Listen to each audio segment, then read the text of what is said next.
మొన్న reversal of diabetes మీద videos చేశాం కదా, దాని ఫాలో అప్ వీడియో ఇది. ఫైబర్ అండ్ ప్రోటీన్ ఇంటేక్ పెంచాలని ఆ రోజు చెప్పాను, కాకపోతే ఫైబర్ గురించి మీకు పూర్తిగా ఎక్స్ప్లెయిన్ చేయలేదు.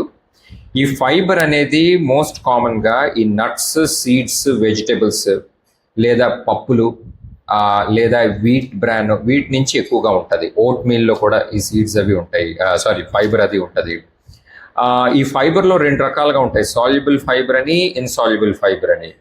ఇదంతా కూడా మనకి ఇంచుమించుగా 35 grams పర్ డే తీసుకోవాలి.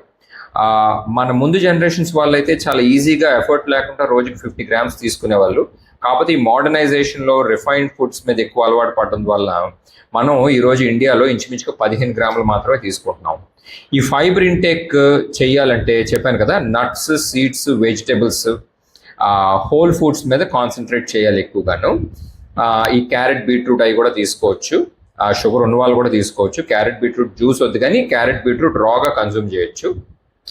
ఈ ఫైబర్ ఇంటేక్ చేయడం వల్ల, ఫైబర్ ఇంటేక్ పెంచడం ద్వారా ఏమవుతుందంటే కొలెస్ట్రాల్ లెవెల్స్ కూడా తగ్గుతాయి, గట్ బ్యారియర్ ఇంప్రూవ్ అవుతుంది, గట్ బ్యాక్టీరియా క్వాలిటీ ఇంప్రూవ్ అవుతుంది, ఇన్సులిన్ రెసిస్టెన్స్ తగ్గుతుంది, ఈ hyper tension, cardiovascular risk factors అన్నీ కూడా తగ్గుతాయి. సో ఖచ్చితంగా ఫైబర్ని 35 grams పర్ డే వచ్చేటట్టు డైట్లో మీరు మానిటర్ చేసుకోవాలి.